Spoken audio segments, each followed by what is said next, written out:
Ini di weekend kali ini yang biasanya jam-jam segini tuh enak banget buat rebahan gitu ya atau jalan-jalan, scrolling apa segala macam atau mungkin masih nanti gitu ya kegiatan santai-santainya tapi pada intinya terima kasih sekali lagi untuk teman-teman semua yang sudah hadir di webinar pada pagi hari ini.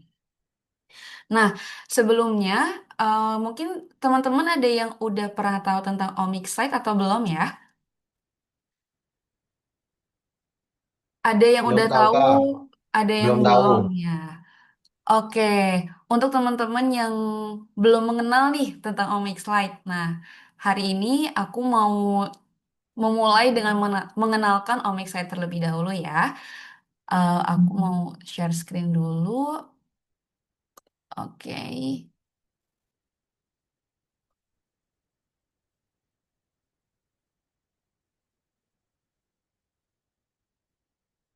apakah screennya kelihatan?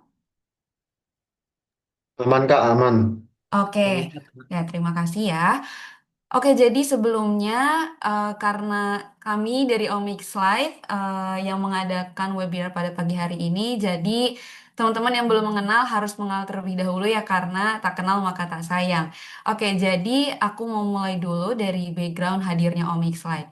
Yang pertama-tama bioinformatika sendiri ini sedang menjadi tren ya di hari ini dan juga di masa-masa yang akan datang tentunya karena dia berperan penting banget di berbagai sektor seperti di sektor agriculture, di sektor biologi itu sendiri ataupun di sektor farmasi dan masih banyak lainnya. Kemudian kami juga melihat bahwasannya bioinformatika sendiri masih sedikit gitu diajarkan di jenjang S1 khususnya di kampus-kampus di Indonesia ya. Mungkin ada teman-teman dari bidang biologi, dari bidang bioteknologi atau biokimia yang mempelajari tentang bioinformatika, tapi again itu masih belum begitu mendalam. Walaupun kami juga ikut senang gitu karena pada hari ini saat-saat ini mulai banyak nih PTN yang meluncurkan merilis nih banyak jurusan bioinformatika contohnya ada di IPB ya dan masih ada kampus-kampus lainnya juga dan kami berharap di masa yang akan datang akan lebih banyak PTN gitu yang menyediakan jurusan bioinformatika sendiri karena ini beneran penting banget gitu apalagi di dunia sains.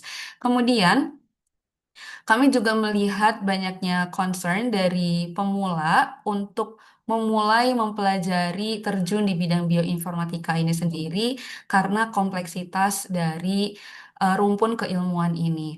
Kenapa sih bisa begitu? Karena kalau kita lihat nih di YouTube atau di webinar-webinar lain gitu ya, atau ada di website yang menyediakan tentang bioinformatika, itu tuh masih kurang terstruktur dan juga pengajarannya ini masih kurang step by step. Jadi untuk pemula itu terkadang masih sangat sulit gitu untuk dicerna tentang bioinformatika.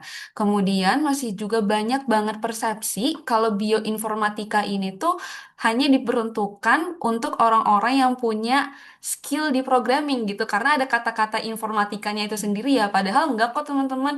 Kalau teman-teman mau terjun di bidang bioinformatika, misalnya dari jurusan statistika, dari jurusan computer science, atau dari bioteknologi, biokimia, jurusan apapun sebenarnya bisa banget kok untuk belajar bioinformatika ya.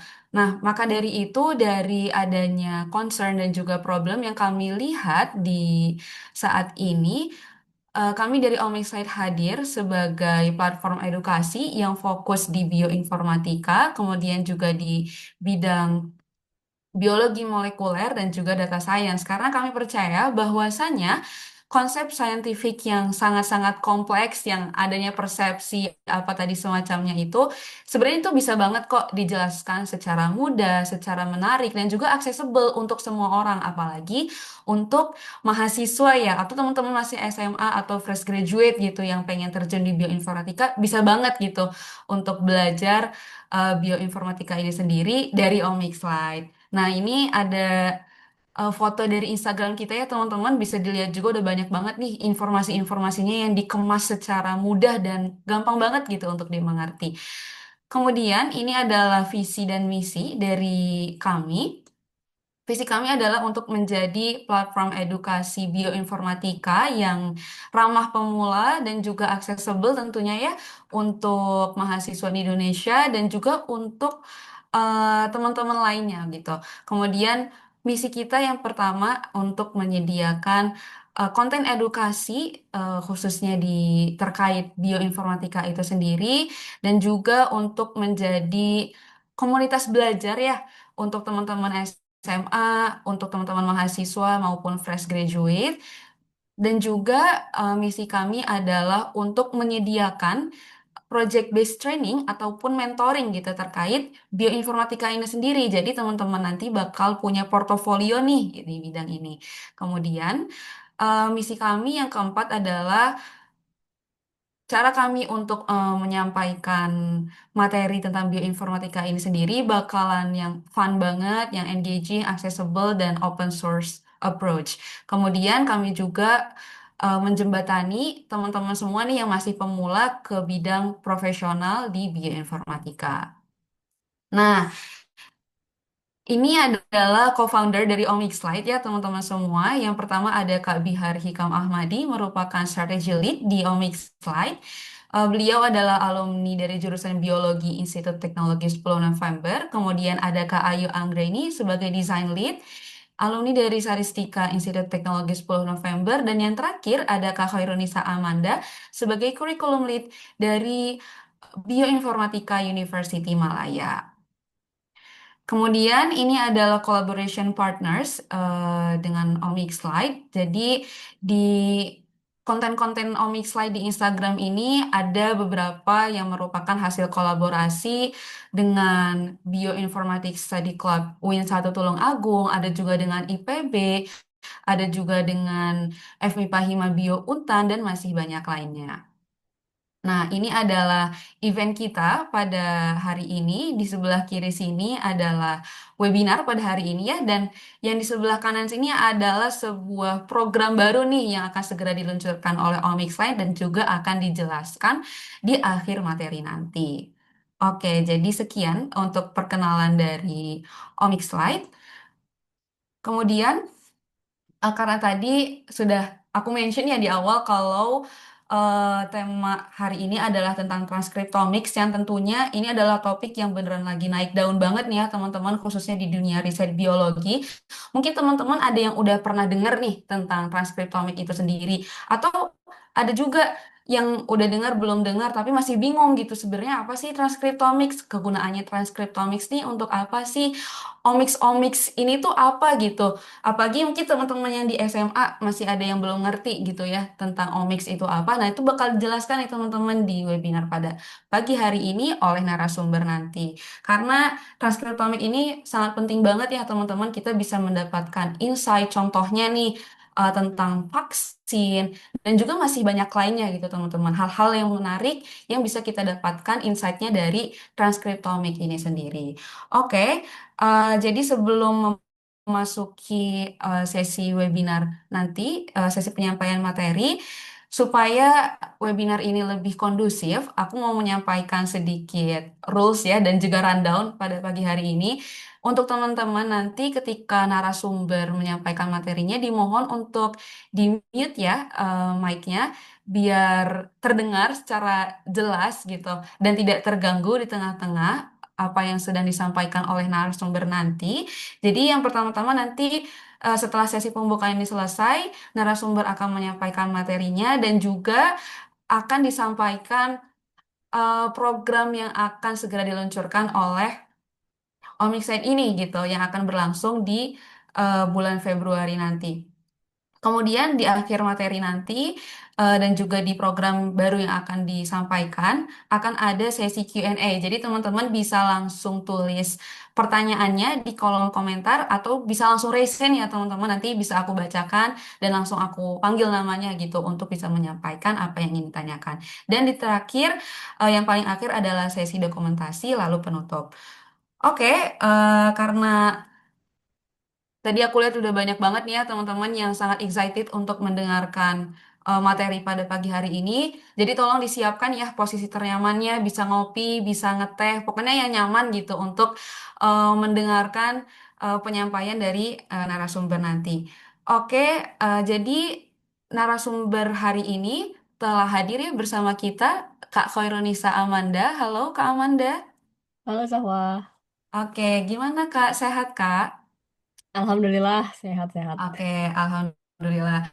Oke, jadi teman-teman, Kak Amanda ini akan menjadi narasumber kita ya di pada pagi hari ini. Aku mau membacakan sedikit profil dari Kak Amanda. Jadi Kak Amanda ini saat ini adalah seorang asisten peneliti bioinformatika di Pusat Studi Biofarmaka Tropika IPB. Kak Amanda juga ini merupakan co-founder ya dari Omics Lite.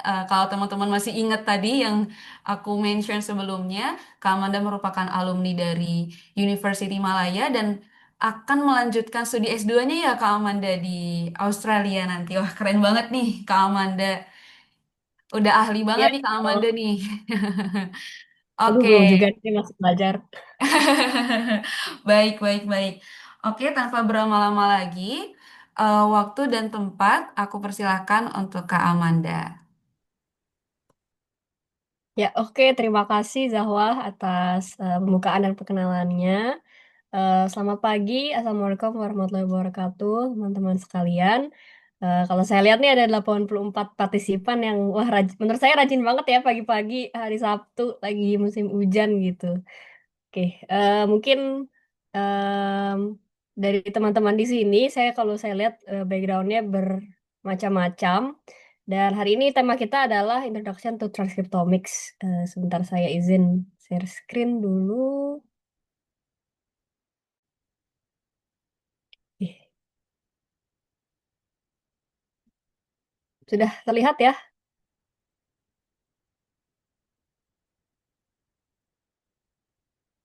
Sudah Kak, sudah terlihat Kak. Oke. Nanti mungkin kalau misalkan saya nge-lag atau apa karena internet di sini jaringannya kurang bagus, nanti mungkin bisa dikasih tahu aja ya. Oke, cek.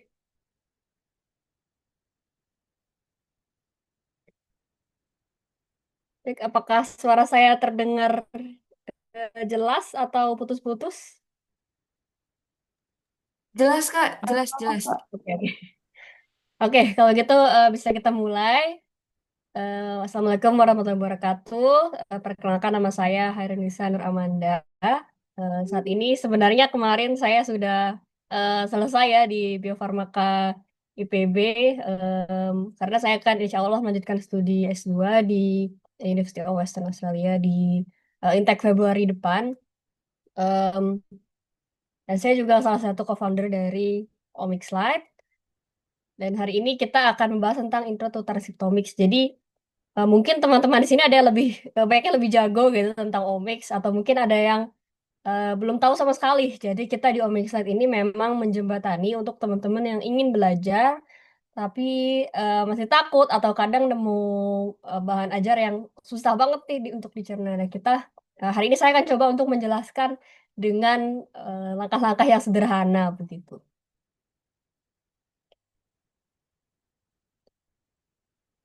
Oke, mungkin sebelum kita masuk ke transkriptomics, saya mau sedikit refresh untuk teman-teman tentang apa sih bioinformatika itu.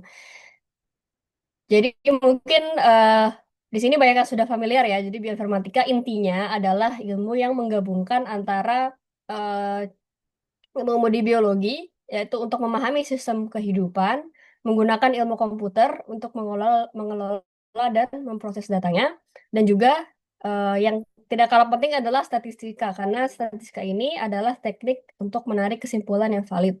Sehingga ketika digabung itu menjadi ilmu bioinformatika. Dan memang secara luas kalau sudah belajar, memang akan ada banyak cabang ilmu lain yang pasti berkaitan. Contohnya kalau biologi pasti ada kaitannya dengan kimia. Kalau statistika pasti ada kaitannya dengan matematika. Kalau kita cari di Google nih, apa itu bioinformatika? Jawabannya adalah the science of collecting and analyzing complex biological data such as genetic codes. Jadi memang bioinformatika, ilmu gabungan ini digunakan untuk menyimpan, menganalisis, dan menginterpretasi data biologis. Oke.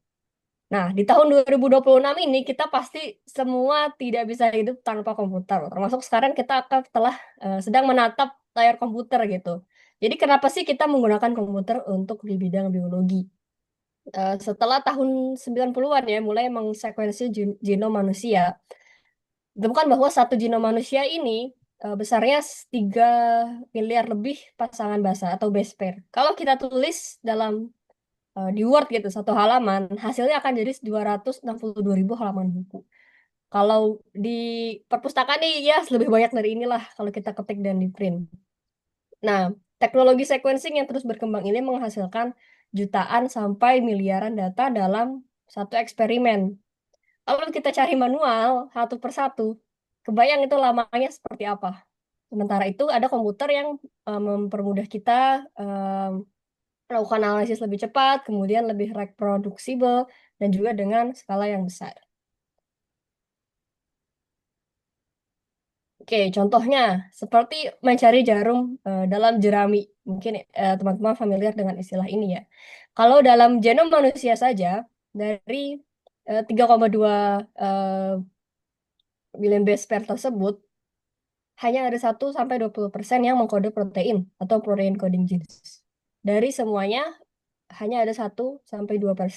Sementara yang lain ini masih saat ini masih banyak dipelajari fungsi-fungsinya tuh apa aja begitu. Dan dari ribuan gen tersebut, dari protein coding gen tersebut, hanya ada beberapa yang benar-benar penting atau penting dalam sini ibaratnya berkaitan erat dengan suatu fungsi atau misalkan suatu penyakit. Oke, dalam geoinformatika juga ada istilah yang bernama pipeline. Pipeline ini adalah alur umum analisis. Jadi, kenapa disebut pipeline? Pipeline itu dari pipa begini ya. Jadi mungkin masuknya apa? Hanya berupa ATGC, ATGC, masuk ke komputer, kemudian ada insight-nya atau apakah misalkan mencari antimicrobial resistance, kemudian gene mutation, seperti itu. Jadi dari data yang mentah menjadi hasil biologis yang bermakna. Mulai dari misalkan dari sampel biologis, kemudian di sequencing, nanti akan muncul data mentahnya, kemudian masuk ke quality control, jadi dicek apakah dalam data mentah tersebut ada yang ibaratnya kalau masuk di sequencing itu ada yang sisaan-sisaannya dia keikut juga, kemudian baru dianalisis mapping atau assembly. Jadi kalau sequencing itu kan bentuknya reads kecil-kecil, barulah digabung menjadi satu yang bisa terbaca, baru masuk ke secondary analysis. Jadi apa yang mau kita cari tahu di data tersebut, baru kemudian melakukan interpretasi biologis. Oke, setelah bioinformatika, mulai kita masuk ke dunia omics, yang juga menjadi nama platform kita yaitu Omics Lite. Jadi mungkin teman-teman di sini kalau yang dari background kesehatan atau biologi pasti sudah paham dengan central dogma of molecular biology. Kalau zaman saya sih waktu SMA juga sudah dipelajari ya, tapi saya nggak tahu kalau SMA sekarang apakah di biologi sudah sampai ini juga. Jadi bagaimana dari DNA ditranskripsi menjadi RNA dan menjadi protein. Sederhananya adalah kalau DNA ini sebuah buku resep, RNA ini adalah koki yang membaca buku resep tersebut lalu memasaknya. Jadi proses membaca itu namanya adalah transcription. Kemudian saat memasak sampai jadi makanan atau jadi protein itu adalah translation. Begitu. Oke, sekarang kalau omics ini kita tahu bahwa setiap tahap yang tadi di central dogma sampai mungkin jadi metabolite itu memiliki peran biologis yang berbeda-beda, kemudian jenis datanya juga berbeda-beda. Dan bioinformatika bekerja di setiap level ini. Contohnya kalau di genomics, eh, studinya misalkan genetic mapping atau mengidentifikasi suatu varian, dari sequencing juga, kemudian functional analysis genom, jadi genom itu fungsinya apa saja. Masuk ke transcriptomics, ini ada expression profiling, kemudian intinya bagaimana mempelajari saat DNA jadi RNA itu apa saja sih yang terjadi. Begitu juga dengan sampai ke metabolomics, ada juga yang memasukkan lipidomics atau sudah bentuk lipid itu sebagai salah satu cabang dari omics. Oke, dari dalam omics kita dalam suatu penelitian atau studi itu kita pasti menjawab suatu pertanyaan. Kalau dalam omics pasti pertanyaannya adalah pertanyaan biologis. Contohnya ini ada beberapa contoh. Jadi kalau genomics, misalkan apakah terdapat mutasi atau variasi genetik Jadi misalkan ini ada perbedaan ya antara normal genom, kemudian ada yang dikasih terapi, ada juga yang eh, tumor gitu. Kemudian apakah efeknya itu seperti apa di genomnya? Kalau untuk transkriptomik, ibaratnya gen mana yang terekspresi dan tidak. Kalau bahasa Indonesianya aktif atau tertekan. Jadi misalkan antara gen sorry, jaringan yang sehat dan jaringan yang sakit gitu setelah kita pakai RNA-seq atau di sequencing bisa dibandingkan apa saja perbedaannya. Kalau di proteomics alatnya lebih canggih. Jadi apakah protein ini terbentuk dan berfungsi di antara dua sel yang berbeda atau kelakuan yang berbeda? Alatnya contohnya adalah mass spectrometry. Sementara untuk metabolomics hasilnya sudah langsung ke metabolite ya. Jadi apakah perbedaan misalkan ada yang sehat kemudian T1, T4, T5 apa perbedaan dari metabolit yang dihasilkan. Oke. Jadi kenapa kita setelah omics tadi kenapa muncul istilah multi-omics karena kita membutuhkan pandangan yang lebih holistik. Contohnya penyakit kompleks ini melibatkan banyak lapisan biologis. Jadi satu data seringkali tidak cukup. Ibaratnya kalau detektif itu em, dia ada barang bukti, kemudian ada misalkan hasil otopsi, ada hasil wawancara, gitu ya. Kalau di omics, jadi dari mix, epigenomics, transcriptomics, proteomics, metabolomics, ini ada kaitan-kaitannya. Hasil ini membantu hasil yang lebih valid, kemudian mekanisme penyakit lebih mudah dipahami, juga identifikasi target terapi yang mungkin lebih akurat. Ya, sekarang kita masuk ke tema hari ini yaitu transkriptomik dan analisis DEG. DEG ini adalah differentially expressed genes yang nanti kita akan bahas setelah ini. Oke, jadi apa sih itu transkriptomics? Kalau secara sederhana, teman-teman tahu bahwa sel-sel kita ini memiliki DNA yang sama. Tapi kenapa di ujungnya fungsinya bisa berbeda-beda? Jadi dari sel ini DNA-nya sama, tapi gen yang diekspresikan atau RNA-nya itu bisa berbeda-beda. RNA yang berbeda-beda ini menghasilkan protein yang berbeda-beda juga. Nah, dari protein yang berbeda-beda akan terdiferensiasi selnya sesuai dengan fungsinya nanti. Nah, transkriptomik ini mempelajari di sini kenapa DNA yang sama, kemudian RNA-nya berbeda, dan juga RNA yang berbeda ini akan menghasilkan protein yang berbeda, maka fungsinya juga akan nanti berbeda. Ya, jadi kalau semua penelitian pasti ada pengukurannya, atau ada apa sih yang kita buktikan, apa yang mau kita cari. Kalau dalam transkriptomik, yang kita ukur adalah berapa jumlah mRNA-nya atau berapa kali dia terekspresi. Berarti jadi kalau kita pakai analogi tadi yang masak itu ya, jadi dari buku resep ada berapa sih koki yang membaca buku resep itu dan memasaknya. Kalau di sini misalkan dari satu buku dapat ada 5 koki, maka makanannya akan lebih banyak dari misalkan hanya ada satu koki. Jadi dari satu gen yang tertranskripsikan. Misalkan di sini ada 1, 2, 3, 4, 5 RNA. Di sini hanya ada satu. Maka yang ditranslasi nanti asam aminonya akan lebih banyak daripada yang hanya satu. Jadi semakin aktif gen tersebut, maka semakin banyak mRNA yang dihasilkan. In progress.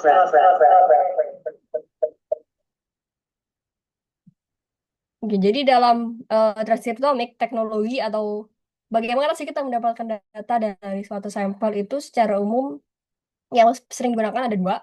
Yang pertama adalah microarray, yang kedua RNA-seq. Microarray ini teknologi yang lebih lama dan lebih murah. Jadi dia berbasis probe ya. Jadi nanti ada well seperti ini. Jadi mana yang eh, misalkan ada dua nih. Kalau yang hitam ini tidak ada di keduanya, kemudian yang merah hanya ada di yang sel yang sakit. Kalau yang hijau hanya ada di yang normal gitu. Nanti dia akan ada hasilnya. Kemudian kalau RNA-seq ini masuk ke next generation sequencing, jadi dia berbasis sequencing dan tentu hasilnya akan lebih akurat ya karena dia membaca semua bahasanya dan saat ini memang standarnya adalah RNA-seq microarray mungkin em, data-data yang lebih lama.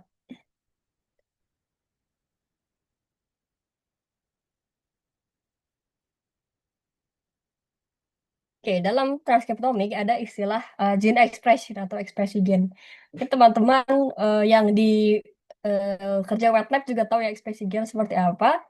Tapi kalau di transkriptomik ini lebih menyeluruh. Jadi kita mengidentifikasi gen yang berbeda antara suatu kondisi atau sifat tertentu. Contohnya, yang pertama ada membandingkan ekspresi gen pada sel normal versus sel kanker. Jadi dari sel normal, misalkan seperti inilah nih ilustrasinya ada 4 yang kuning. Sementara saat di sel tumor, tiba-tiba ada satu yang ungu. Jadi yang di luar ini, perbedaan antara normal dan tumor ini makanya yang disebut dengan differentially expressed genes. Jadi dia perbedaan ekspresi gen. Kemudian selain itu ada juga bagaimana menentukan gen yang aktif di jaringan yang berbeda. Jadi di studi ini eh, mengidentifikasi jaringan-jaringan misalkan dari darah dan dari kulit itu apa yang berbeda. Kemudian ini ada accessible ya, karena kalau accessible itu misalkan langsung tidak perlu operasi gitu. Jadi darah, bisa ambil darah, kulit langsung. Kemudian inaccessible misalkan dari sel paru, lambung, jantung. Jadi tujuan studi ini sebenarnya dia ingin mencari tahu apakah perbedaan ini, kemudian apakah nanti teknologi yang bisa dihasilkan dari misalkan kita hanya mengambil darah saja, apakah dia bisa mengidentifikasi apa yang terjadi di jantung. Kemudian untuk mempelajari variasi ekspresi dalam populasi dan pengaruh lingkungan, jadi dari eh, apa yang terekspresi, apakah saat ada pengaruh-pengaruh lingkungan itu akan berbeda.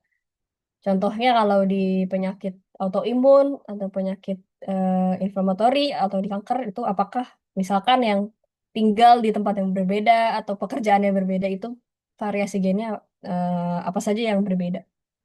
Kemudian yang terakhir adalah menilai efek obat dan membedakan mana individu yang resisten versus sensitif gitu. Eh, kalau resisten ini misalkan kita minum obat itu nggak mempan, kalau sensitif kita minum obat ya masih mempan. Jadi apa sih yang membuat suatu individu itu menjadi resisten terhadap obat tertentu atau misalkan selain individu mungkin bakteri ya, bakteri apa yang membuat dia resisten terhadap obat tertentu.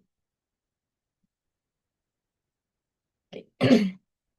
Kita masuk ke namanya konsep differentially express genes. Jadi kalau di bahasa Indonesia kan differential expressions ini adalah gen yang terekspresi secara berbeda gitu. Jadi fokus pada gen yang berubah secara signifikan. Jadi kalau nanti dalam analisis statistiknya nanti seperti ini. Jadi ini misalkan rata-ratanya Bahasa untuk membicarakan itunya aja gitu terus nanti kita eh, batas apa, eh, kita hal- kasih batasannya, range-nya yang di luar range itu atau di luar global mean itulah yang kita masukkan sebagai significant difference. Jadi dia tuh beda banget gitu dengan yang jadi kalau misalkan ada dua sampel, ada beberapa gen yang beda banget antara dua-duanya. Jadi ada dua arah perubahan.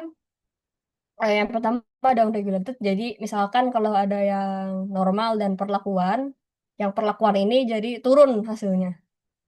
Jadi dia down regulated atau ekspresinya menurun. Sementara kalau up regulated kebalikannya, ada normal dan perlakuan, yang perlakuan ini hasilnya jauh lebih tinggi. Jadi ekspresinya meningkat. Oke. Jadi ada beberapa teknik dan metode umum kalau kita menganalisis transkriptomik terutama yang di RNA-seq ya. Nah, ini workflow yang secara umum antara perbedaan antara RNA-seq dan microarray. Jadi suatu studi pasti berawal dari suatu pertanyaan biologis. kemudian desain eksperimen, dan isolasi RNA. Biasanya pertanyaan biologis dan desain eksperimen ini hampir samalah dengan teman-teman yang biasa kerja di wet lab juga ya. Kemudian isolasi RNA. Nah, step ketiga inilah yang dilakukan di lab basahnya. Jadi kalau di RNA-seq, stepnya itu membuat library, kemudian baru di sequencing dan map reads ke genom, kuantitas, ya jadi ekspresinya dikuantifikasi. Ini kalau yang kedua ini di lab bahasanya, kemudian yang ketiga mungkin dia baru mulai ke bioinformatikanya. Sementara kalau di microarray, stepnya ada label, hybridized post-scan, baru di image analysis di array tersebut, lalu dari normalisasi datanya di tahap bioinformatika. Baru setelah itu kita lakukan hypothesis testing sesuai dengan pertanyaan biologis yang di awal tadi. Kemudian exploratory statistik, jadi tadi yang mencari DEG dan segala macamnya sesuai dengan desain eksperimen kita dan tentunya diklasifikasi. Baru setelah itu diperlukan konfirmasi biologis. Jadi misalkan kita sudah dapat gen-gen apa yang misalkan upregulated, jadi dia ekspresinya meningkat. Jadi kita konfirmasi gen-gen tersebut ini apa sih sebenarnya fungsinya. Jadi di biological insight yang bisa kita cari di database. Kemudian apa dia hubungannya dengan proses diagnostik? Mungkin ini misalkan kalau dalam penelitian itu dia berbasis medis ya. Kemudian apakah bisa juga jadi target terapeutik?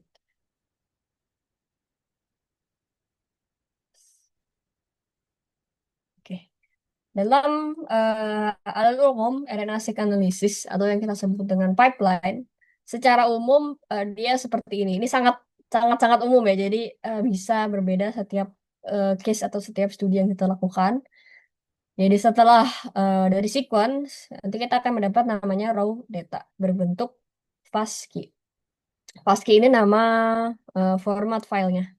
Jadi ada alat yang nanti dia single reads, ada juga yang paired end. Paired end itu berarti udah eh, dari depan dan dari belakang gitu. Jadi ada dua-dua. Kalau single read hanya satu-satu saja. Jadi dari data mentah langsung dari mesin sequencing FASCI ini, kemudian masuk ke quality control. Quality control biasanya kita menggunakan FastQC untuk mengecek kualitas data. Kemudian di alignment atau mapping, lalu di quantification. Jadi dari reads yang masih berantakan ini dihubungkanlah dengan gen-gennya yang ada di dalam situ. Baru terakhir statistical analysis, yaitu untuk menentukan gimana yang berbeda ekspresinya.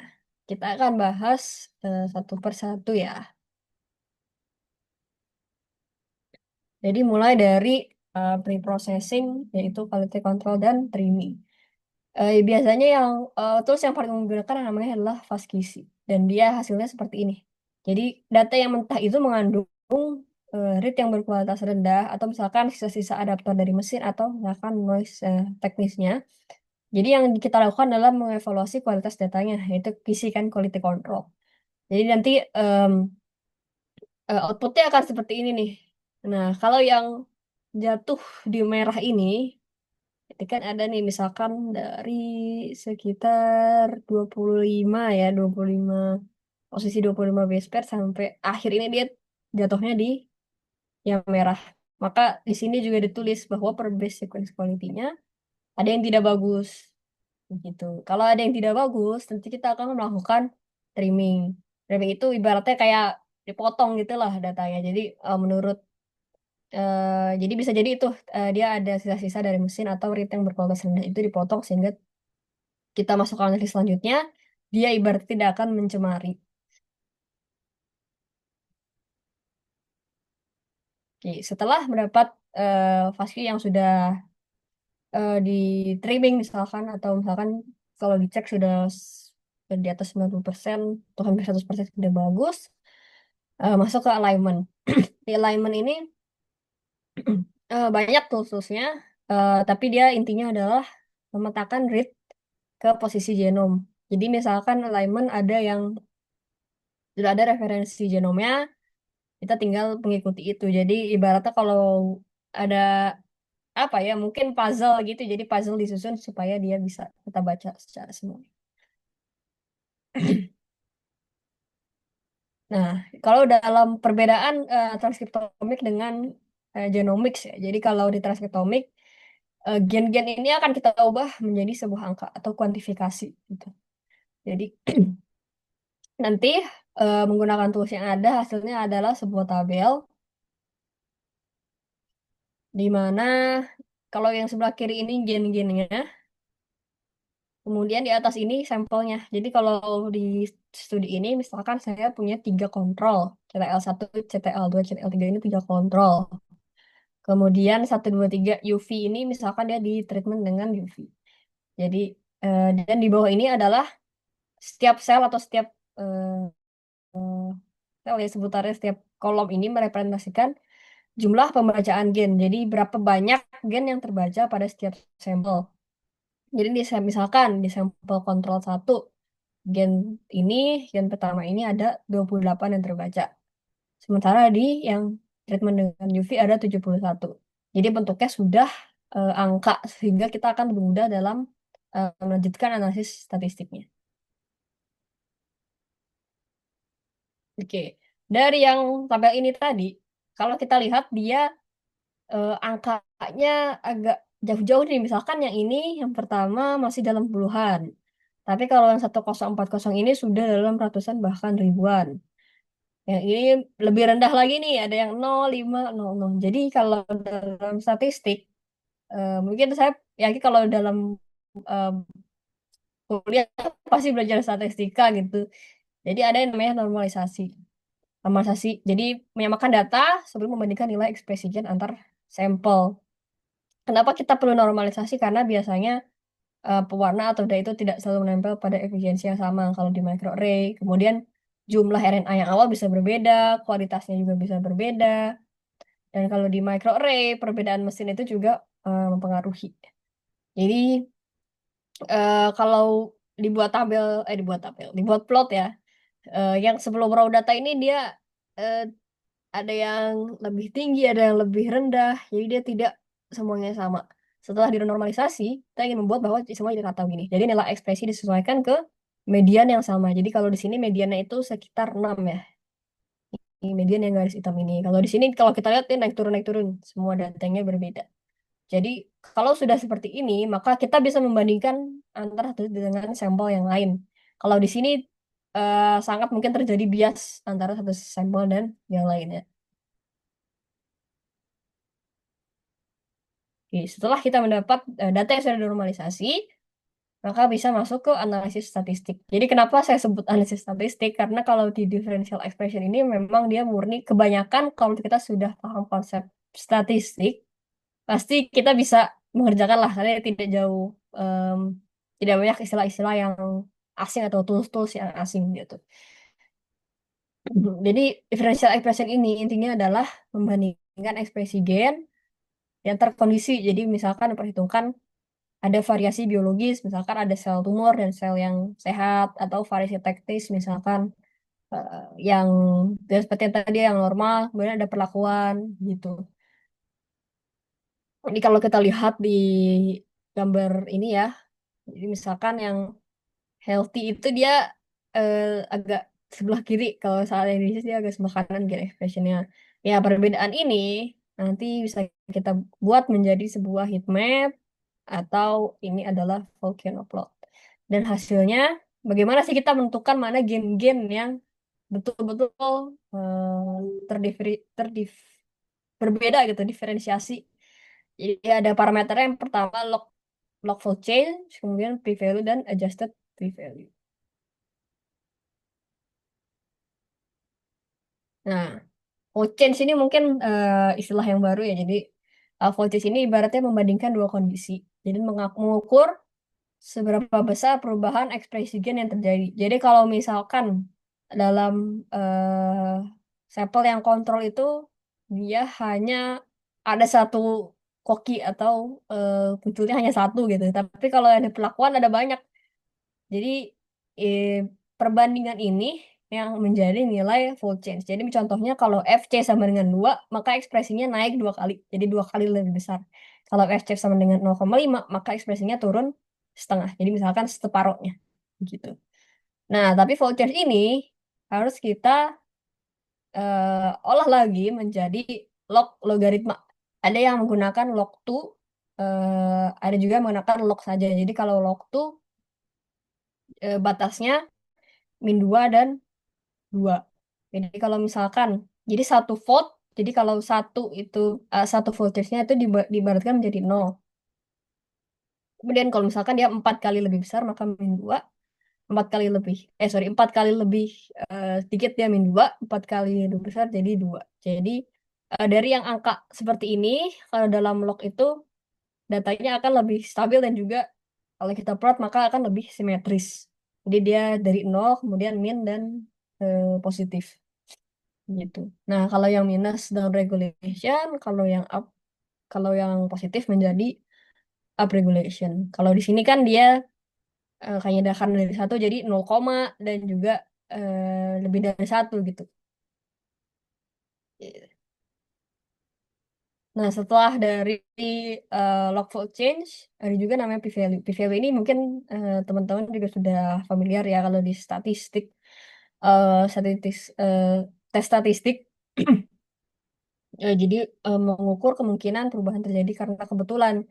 Jadi ada batasannya. Jadi semakin kecil p-value maka akan semakin meyakinkan. Jadi yang masuk dalam signifikan itu yang jatuh ke area yang apa namanya dibatasi oleh p-value ini. Oke, dan satu lagi dalam transkriptomik kita akan RNA-seq itu contohnya menguji ribuan gen sekaligus, jadi multiple testing. Jadi ibaratnya kalau kita misalkan main dadu, tapi 20.000 kali, saking banyaknya pasti akan ada hasil-hasil yang bukan dia istimewa, tapi ya karena dia kebetulan muncul karena kita sering nyoba, dia akan muncul berkali-kali. Jadi ini seperti parameter pembatas lah. Jadi kalau misalkan p-value-nya 0,05. 5 dari 100 gen bisa signifikan karena kebetulan. Bahkan dari 20.000 gen yang ada, bisa saja 1.000-nya itu dia hanya false positif, jadi hanya kebetulan aja. Nah, salah satu tekniknya ada false discovery rate.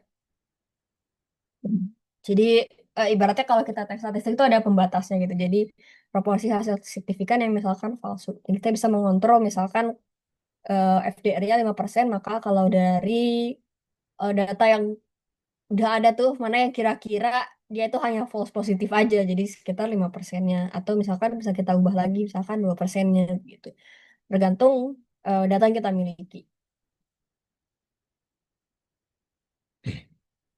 Nah, kalau sudah dari tadi nih kita masuk ke ada namanya differential expressions yang mungkin dari tadi sudah saya mention. Jadi bagaimana menggabungkan semua informasi-informasi yang tadi kita dapatkan mulai dari log, wall change, kemudian p-value gitu ya. Nah, biasanya yang paling mudah adalah membuat volcano plot. Ya, volcano plot ini perbandingan dua sampel, JSE 2208 dan JSE 56815. Ini nama sampel kalau di GEO, NCBI GEO. Jadi, yang dimasuk dengan differential expressions itu ketika log FC-nya ini besar. Jadi di atas ini, misalkan di atas 0,5 dan di bawah min 0,5. Kemudian p-value-nya eh, juga tinggi itu. Maaf nih, saya salah tulis. Eh, Saat p-value-nya kecil, kemudian kalau di min log 10 kan dia jadi kebalik, jadi dia lebih tinggi. Jadi yang nanti jatuhnya itu di sini. Jatuhnya di sini, ini dia berarti upregulated. Kalau yang di sini berarti dia down regulated gitu. Oke. Jadi kalau dalam output analisis ekspresi gen atau transkriptomik ya, biasanya tadi volcano plot, kemudian heat map. Jadi dalam ini misalkan kita sudah ambil nih gen-gen yang di upregulated dan downregulated tadi, dibuat heat mapnya dengan nilai misalkan dengan nilai log fold change-nya supaya terlihat satu-satu. Nih, misalkan kalau di sini yang upregulated ada MS4A2 di PP8. Kalau yang down regulated ada MX1 dan bisa ada juga yang berbeda. Misalkan kalau di GSE 2208 dia Ada contohnya. Nah, di sini misalkan dia 0,3 upregulated, tapi kalau di GSE 56815 dia downregulated min 0,07. Nah, setelah kita dapat list gen tersebut, baru bisa melakukan analisis lanjutan pathway dan network. Pathway ini jadi dalam BM di bioinformatika itu salah satu cabang mungkin database ya yang sudah tersedia di internet. Jadi misalkan dalam satu gen kita punya list, kita tinggal masukkan. Jadi berdasarkan penelitian-penelitian yang ada bisa dikumpulkan di situ, gen tersebut ini fungsinya untuk apa sih? Jadi kalau yang tadi dimasukkan di penelitian ini, dia paling banyak respon to virus, kemudian ada myeloid cell differentiation dan sebagainya. Jadi semakin besar ini, semakin ke kanan ini semakin banyak gen p-value-nya, semakin besar buletannya itu semakin banyak gennya. Jadi yang down regulated apa saja, yang up regulated apa saja. Setelah itu, kalau mau lebih kompleks lagi, bisa dimasukkan ke network. Jadi hubungan-hubungan antar gen-gen tersebut begitu. Baru data-data inilah yang terakhir ini yang bisa dilakukan sebagai misalkan dasar diagnosis atau mau mencari terapeutik baru. Em, Kesimpulan dari studi itu pasti akhirannya di sini. Oke. Nah, kalau tadi kan kita sudah belajar tentang ibaratnya teori-teorinya gitu. Kalau toolsnya, ya ada beberapa yang sering digunakan. Walaupun sebenarnya banyak juga sih kalau penelitian-penelitian yang lebih advance dia akan pakai tools yang lebih advance juga. Kalau mapping ada menggunakan STAR atau HiSet 2. Ini biasanya kita jalankan di eh, terminal gitu. Kalau di quantification bisa menggunakan Salmon atau Callisto, ada juga sebenarnya banyak ya. Nah, kalau di Agile Analysis yang paling sering digunakan, ini dia ada di dalam software R, menggunakan bahasa R, ada di SIG 2, HR, dan 5.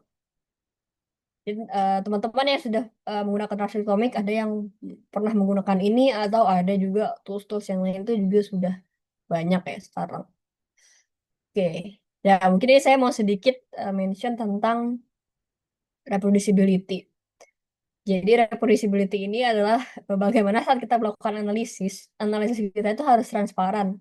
Jadi kalau misalkan kita publish paper itu harus transparan apa saja yang kita lakukan. Jadi orang lain bisa mengulangnya, kemudian bisa juga diverifikasi.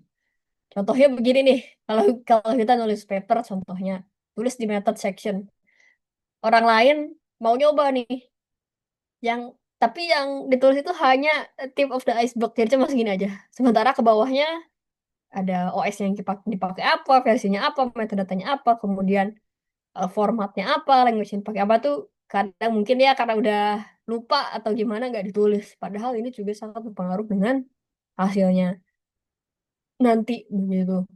Jadi makanya kalau kita membuat skrip ini sebagai catatan lab digital. Kita teman-teman yang kerja di wet lab pasti juga ada logbooknya gitu. Ngapain aja hari ini, pakai metodenya apa. Sebelum masuk lab pasti nulis kan pakai metodenya apa. Terus hasilnya bagaimana, kalau bisa difoto dan sebagainya. Kalau dalam bioinformatika, skrip yang kita buat ini adalah sebagai catatan lab. Jadi kalau bisa dalam buat skrip itu ada komentarnya, hari ini ngapain aja. Tetap kalau saya sih tetap buat logbook ya. Kadang-kadang saya screenshot terus ditulis ngapain aja, apa yang terjadi gitu. Karena eh jujur aja 2 hari nggak dikerjakan itu biasanya ya udah lupa lagi gitu. Jadi kalau kita klik-klik tanpa catatan itu maka akan sulit direproduksi nantinya. Bukan hanya dengan orang lain, tapi bisa jadi sering kali ya dengan diri kita sendiri juga kita udah lupa ini ngerjain apa sih sebenarnya. Oke, ini section terakhir. Jadi materi ini singkat saja. Jadi bagaimana sih atau dari mana kita mendapatkan database-database data-data itu di database publik.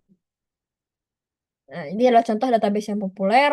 Pertama, mungkin teman-teman familiar dengan NCBI. Jadi NCBI itu sebenarnya singkatan dari National Center of Biotechnology Information. Nah, jadi database besar begitu. Tapi dalam dia ada database-database section-sectionnya lagi.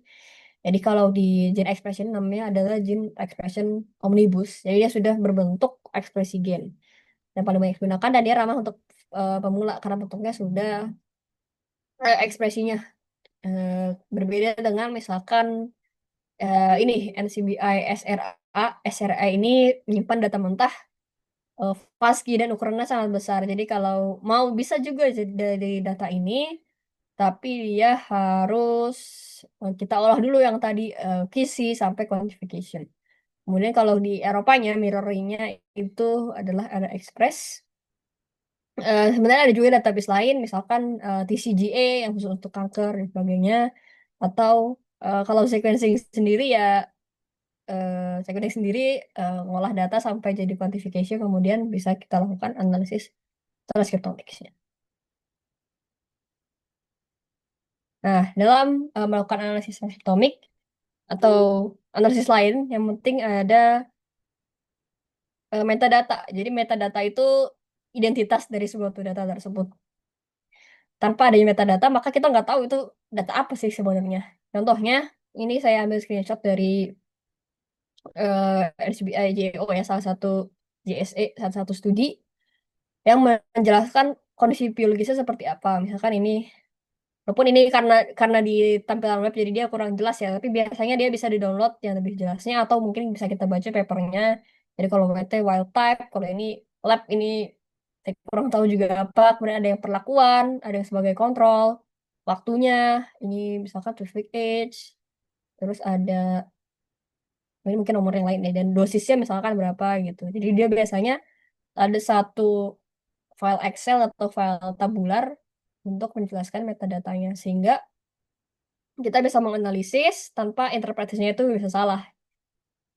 Karena biasanya dia tidak eh, menuliskan misalkan yang mana yang kontrol, mana yang ini. Kemudian dalam satu studi itu kan bisa ada banyak-banyak perlakuannya, mana saja yang sebenarnya kita perlukan kalau kita mau analisis lanjutan. Oke, sebenarnya materinya cukup dari saya seperti itu. Ini hampir 1 jam kurang ya. Jadi untuk mungkin teman-teman yang datang ke webinar ini mungkin eh, terima kasih juga sudah datang. Kemudian pasti interest dengan belajar analisis transkriptomik. Ini sedikit promosi nih program dari Omics Live, yaitu Bioinformatics Research Starter Program. Jadi untuk teman-teman yang pengen banget belajar bioinformatika, tapi misalkan belum nemu resource yang tepat, Omics Live kita memiliki program ini. Jadi bagaimana belajar bioinformatika yang berbasis proyek. Kemudian kita akan membimbing, kita juga menyediakan materinya begitu. Dan waktunya juga cukup lama, jadi ada 5 minggu. Jadi sebenarnya tidak terlalu terikat ya, jadi bisa santai karena kita full remote dan juga asynchronous learning. Jadi nanti teman-teman hanya menonton, kemudian bisa tanya-tanya nih di grup, mungkin bisa diskusi, dan terakhirnya kita akan ada project yang teman-teman bisa kerjakan sendiri. Nah, projectnya juga, karena ini program pertama ya, kita buat yang insya Allah bisa dijalankan di hampir semua laptop lah begitu. Supaya tidak memerlukan komputasi yang terlalu berat. Nah, untuk teman-teman yang tertarik, atau mungkin banyak juga yang sudah daftar di sini ya, em, bisa daftar di link ini. Kemudian kalau mau baca-baca yang lebih lanjutnya, bisa baca dulu guidebooknya. Jadi untuk saat hari ini tuh hari terakhir early bird ya 35.000. Jadi ini sebenarnya kita buat juga yang terjangkau untuk teman-teman yang masih mahasiswa gitu. Ibaratnya ya sekali sekali 2 kali makan lah gitu. Tapi kita dapat program ini selama 1 bulan lebih. Oke, ini sedikit preview atau spill sedikit. Jadi kalau week pertama, mulai dari hari ini sebenarnya, dari webinar ini sedikit sharing teori, kemudian tentang transcriptomic dan gene expression. Di week kedua kita akan mulai dikit-dikit yaitu analisis DEG secara sederhana dengan tools yang ada, yaitu JO2R.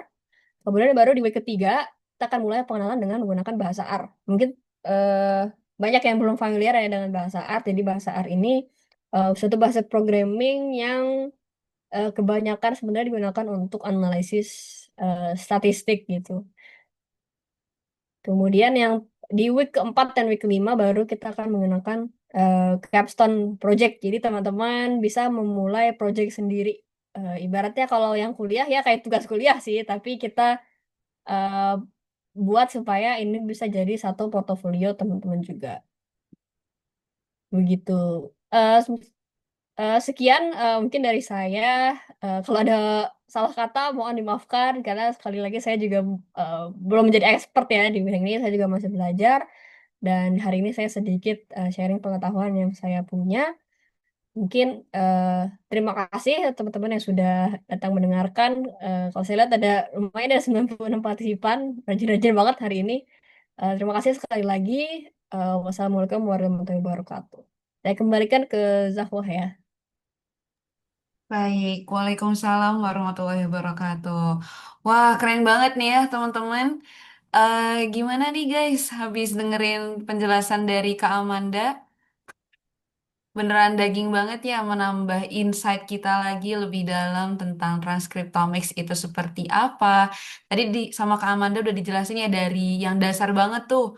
Dari bioinformatika itu apa sih sampai ke akhir dari hasil yang bisa didapatkan gitu. Teman-teman mungkin ada yang mau bertanya bisa langsung raise hand atau drop di kolom chat. Silahkan. Kalau mau tanya tentang bioinformatics research satu program juga boleh banget. Iya guys, ini open open banget. Ayo guys, boleh boleh boleh langsung.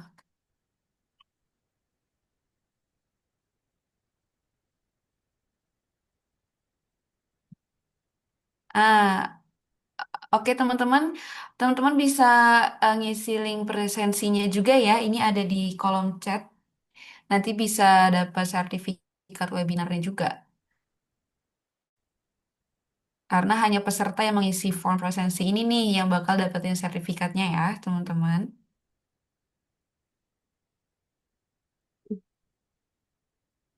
Oke, ini ada pertanyaan nih Kak Amanda dari Kak Yafitz Mubarak. Terima kasih banyak Kak atas materinya yang bermanfaat. Saya izin bertanya Kak, apakah hasil transkriptomik lebih banyak dipengaruhi proses pasca transkripsi? Kemudian, untuk pertanyaan kedua, apa yang membedakan dari analisis DEG dan analisis splicing? Baik Kak Amanda, bisa langsung dijawab, silahkan.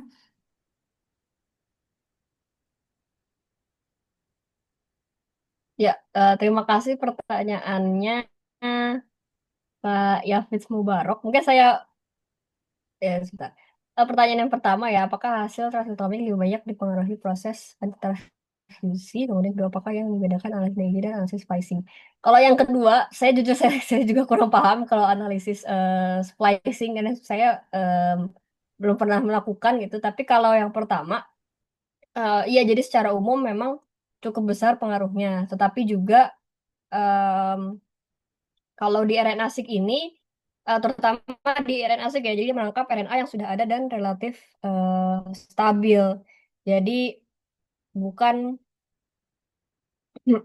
jadi dia akan ada tercampur-tercampur pasca transkripsinya. Jadi bukan on-off gen yang secara murni gitu. Jadi kalau misalkan, boleh juga nanti misalkan ditambah ke analisis splicing gitu. Tapi kalau untuk mohon maaf sekali lagi kalau analisis splicing karena saya sejujurnya belum pernah melakukan gitu. Jadi saya takut salah juga gitu. Mungkin bisa teman-teman yang lain mungkin ada pertanyaan bisa sorry, yang ada tahu jawabannya mungkin bisa sharing juga. Oke, baik. Terima kasih ya Kak Amanda atas jawabannya. Kemudian pertanyaan yang kedua dari Kak Muhammad Restu Alfarisi.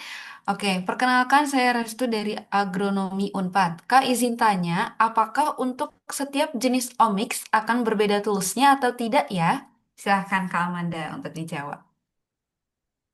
Oke, toolsnya ini mungkin bisa saya jawab dari tools teknologi mendapat datanya dengan tools bioinformatiknya ya. Jadi kalau cara mendapat data tentu itu akan pasti berbeda. Jadi kalau dari platform sequencing aja sekarang sudah banyak. Dia biasanya ada yang bisa semua, ada yang hanya fokus ke misalkan hanya genomik saja atau hanya ekspresi gen saja begitu. Eh, untuk omics yang lainnya, misalkan sudah masuk ke proteomics, dia toolsnya bukan sequencing lagi ya jatuhnya, jadi misalkan spektrometri dan sebagainya. Kalau di bioinformatics, kalau untuk dia juga berbeda-beda. Jadi kalau genomics itu, jadi kalau yang saya terangkan tadi kan bioinformatics itu ada pipeline-nya. Em, nah, tools yang dipakai itu memang bisa berbeda-beda. Tapi misalkan fungsi quality control, ya sama quality control gitu. Kemudian memang banyak kan di analisis statistik, ada sekarang itu juga sudah, misalkan dari R yang sederhana, ada juga yang sudah menggunakan machine learning dan sebagainya. Maka itu toolsnya juga sangat beragam begitu. Jadi memang setiap omics, bukan hanya setiap omics ya, jadi setiap sorry, eh, beda sampel, kemudian beda jenis data, bisa saja misalkan antara tumbuhan dengan bakteri, dia kan size genomnya berbeda, toolsnya juga bisa berbeda gitu. Jadi memang kalau di bioinformatika yang paling penting adalah kita menguasai pipeline-nya tersebut dan toolsnya ini bisa dipelajari biasanya sudah sederhana gitu. Jadi tinggal nulis sedikit dia akan running sendiri begitu. Apakah sudah terjawab Kak Muhammad Restu?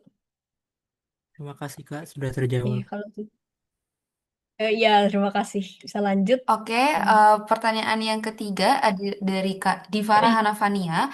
Kau mau tanya, kaitan pengembangan analisis proteomics ke transkriptomics itu gimana menurut Kakak?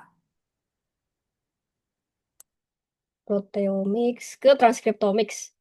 Analisis proteomics. Nah, ini yang tadi saya jelaskan tentang multiomics ya. Jadi biasanya memang kalau begini eh, ada dua, kita menjalankan dua analisis gitu. Kemudian baru digabungkan apa sih perbedaan antara kedua itu gitu.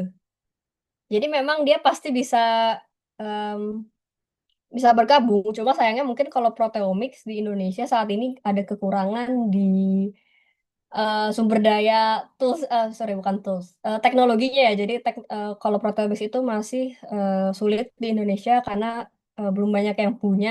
Kemudian em, mahal harganya gitu. Jadi sekali analisis tuh bisa sangat mahal. Jadi biasanya mungkin dari transcriptomics dan proteomics itu dua, kemudian nanti dicari kaitannya gitu. Oke, terima kasih Kak Amalia atas jawabannya. Apakah terjawab Kak Divara Hanafania?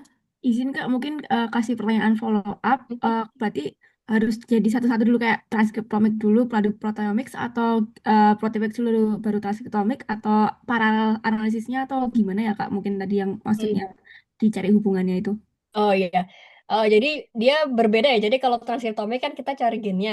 Kalau dari proteomics itu dari gen itu mana sih protein yang eh, jadi gitu ya, proteinnya yang terdeteksi apa saja.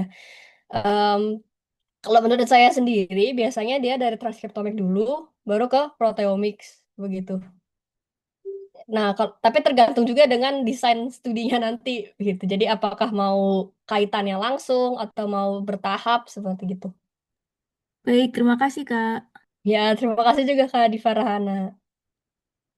Oke, lanjut ke pertanyaan selanjutnya dari Kak Karina. Mau tanya Kak tentang program BRSP ini, sistem pemantauan atau penilaiannya mingguan atau kapan dan berbasis apa ya? Mungkin bisa dijelaskan mekanismenya Kak. Oke, jadi BRSP nanti eh, sistem mingguannya kita akan ada, pertama akan ada materi, kemudian ada tugas yang teman-teman kerjakan, lalu ada kuis sederhana saja. Jadi setiap minggu akan ada itu, baru nanti di akhir ada project dan asinkronus, jadi kita bersifat WA dan juga di Google Classroom nantinya. Begitu. Nanti mungkin kita memang intinya adalah teman-teman bisa belajar secara mandiri, tapi juga kalau butuh bantuan bisa tanya-tanya ke teman-teman yang lain atau mungkin dari beberapa mentor sini bisa jawab. Ada lingkungan dan berbasis apa? Oh, berbasis online semua ya dari WA Group dan juga Google Classroom ya Kak. Oke, baik. Kak Karina, apakah terjawab pertanyaannya? Sudah, Kak. Terima kasih. Oke, Ya, terima sama-sama. kasih Kak Karin. Semoga bisa join juga ya Iya, BRSP. ayo Kak join. Oke, baik. Lanjut ke pertanyaan selanjutnya dari Kak Laura. Kak, aku penasaran, kira-kira untuk sekarang penelitian atau riset di bidang omics itu lagi ngetren atau hype untuk aplikasi riset apa ya, Kak? Terima kasih sebelumnya, Kak. Oke, sebenarnya kalau Omics tuh sekarang hampir semua dia ngetren ya, tapi apalagi mungkin setahun 2 tahun terakhir pasti dia ada hubungannya dengan AI. Jadi misalkan mau cari antara genomics, transcriptomics dihubungkan dengan apa? Dengan machine learning begitu. Itu mungkin kalau teman-teman yang punya background computer science atau jago programming bisa di situ. Tapi multi omics itu juga satu yang lagi trending nih, jadi menggabungkan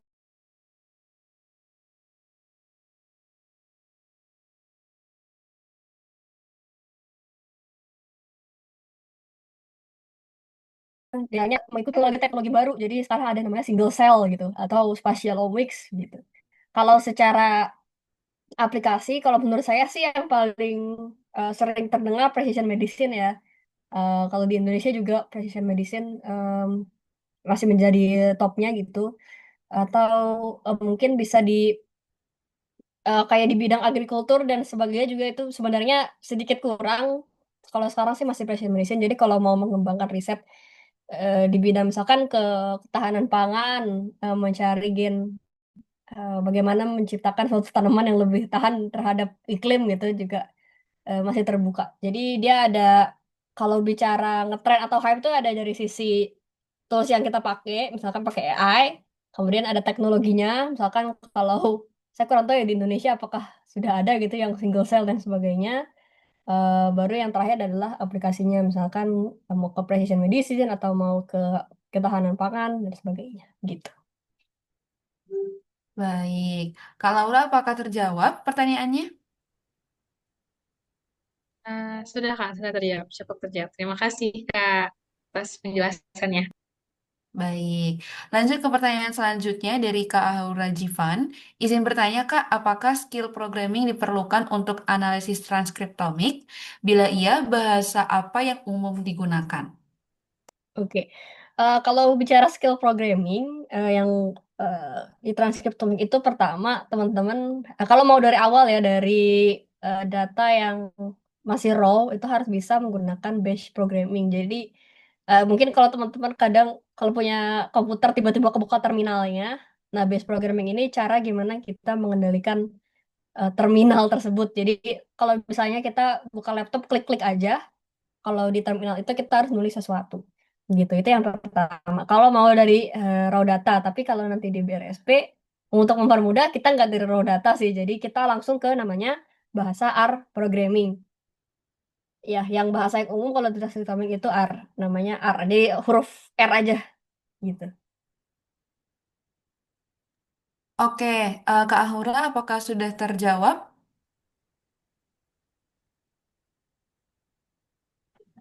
Kita nggak, terima kasih. Oke, Iya, terima kasih Kak Hura. baik. Lanjut ke pertanyaan selanjutnya dari Kak Renata. Kak mau bertanya tentang BRSP ini, apakah akan diajarkan dari awal atau tidak? Apakah tidak apa-apa jika orang yang masih awam untuk mengikuti BRSP? Oke.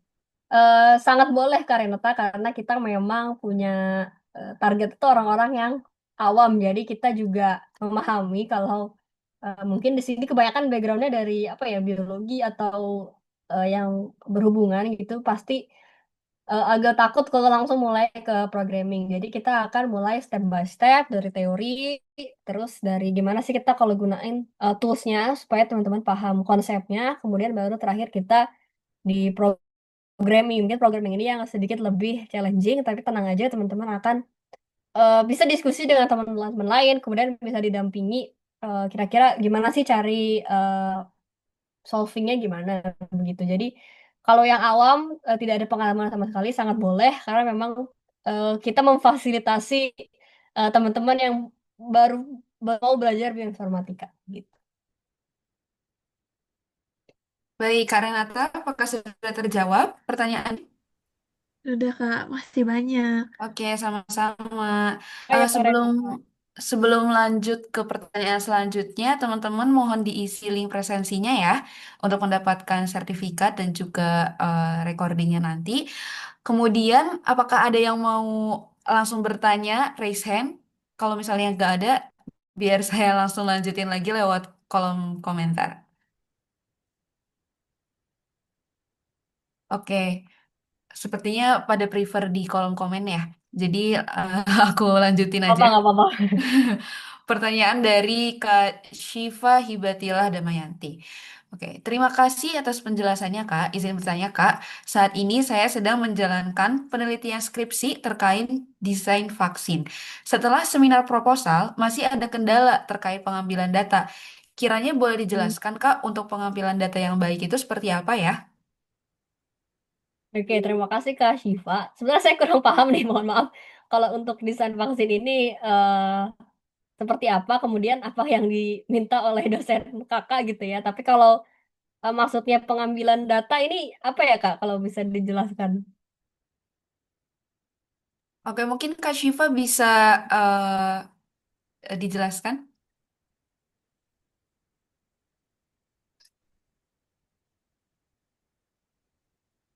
Apa ada Kak Syifanya?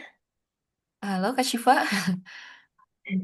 Oh, ini terkait protein yang diambil di NCBI, Kak. Oh, oke oke oke. Ya, mungkin saya juga kurang eh, paham kok kakak risetnya kemana gitu ya. Tapi kalau secara umum protein dan CBI itu bisa dicari eh, eh,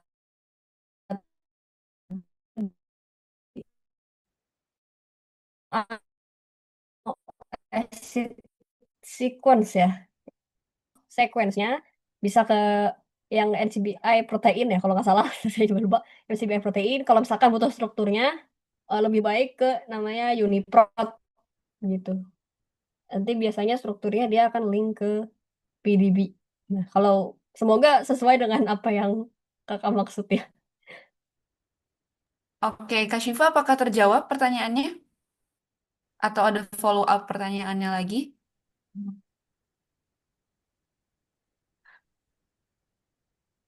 Baik, kalau tidak ada, ini ada yang raise hand nih, Kak Muhammad Sadam Rahman Syah. Baik, Silahkan, Kak. Kak. Suaranya udah terdengar ya jelas.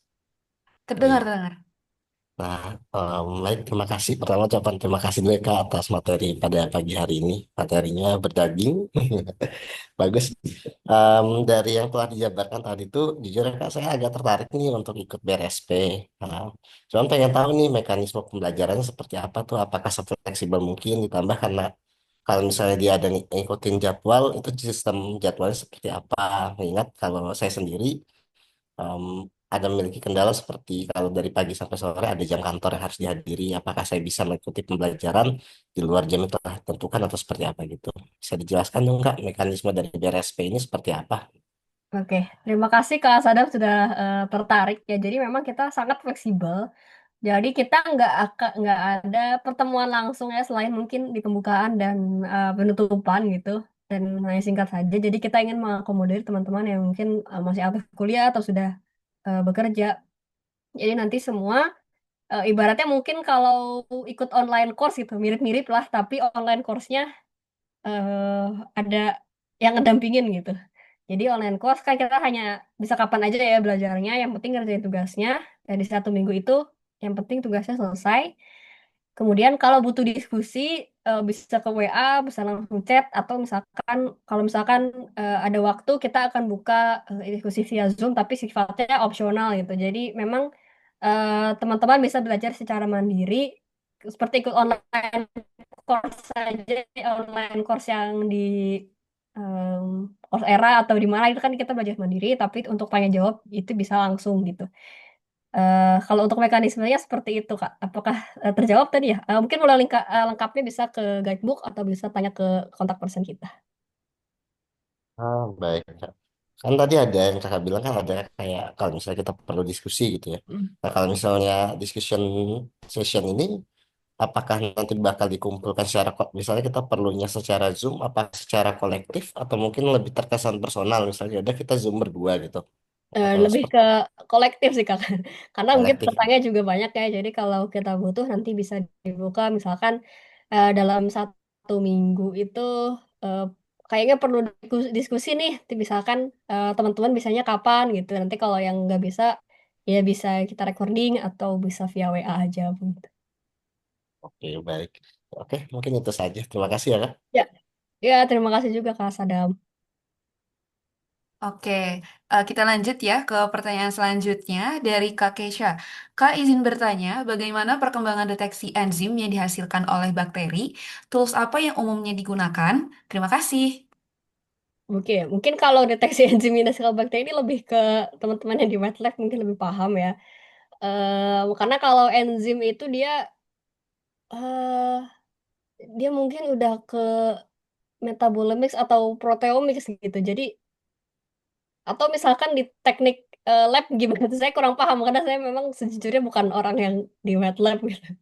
Kalau deteksi enzim biasanya dia bukan bukan transkritomik ya Kak, tapi dia kalau Kakak ngerjainnya di wet lab ya dia ada tekniknya sendiri. Uji enzim biasanya sih di wet lab tapi saya juga mohon maaf saya kurang paham kalau di wet lab karena saya dari fokus di dry lab manajemen informatikanya gitu. Oke, selanjutnya ada pertanyaan dari Kak Najla. Izin bertanya Kak, apakah record Zoom akan di-share setelah ini? Terima kasih. Oke, ini mungkin bisa aku jawab. Kalau record Zoom ini ya akan di-share, Kakak bisa langsung isi link presensinya ya, dan juga nanti bakal di-share di grup WA. Oke, kita lanjut ke pertanyaan selanjutnya dari Kak Nazmi. Kak izin bertanya, untuk BRSP itu apakah bisa untuk memahami genomics juga? Ataukah hanya benar-benar berfokus pada transkriptomics? Untuk toolsnya nanti juga bagaimana ya Kak? Apakah Hmm. bisa untuk jadi acuan untuk mengerti tools untuk yang genomics? Terima kasih.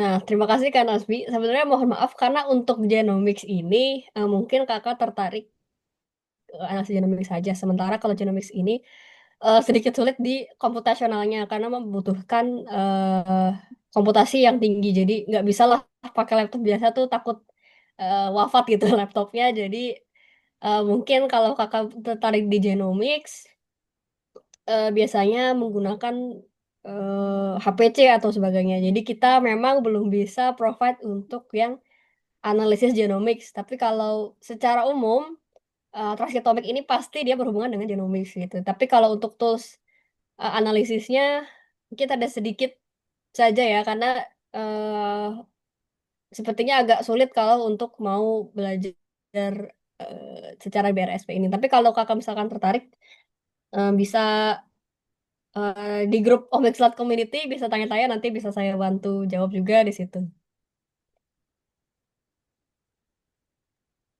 Oke, Kak Nazmi apakah sudah terjawab pertanyaannya?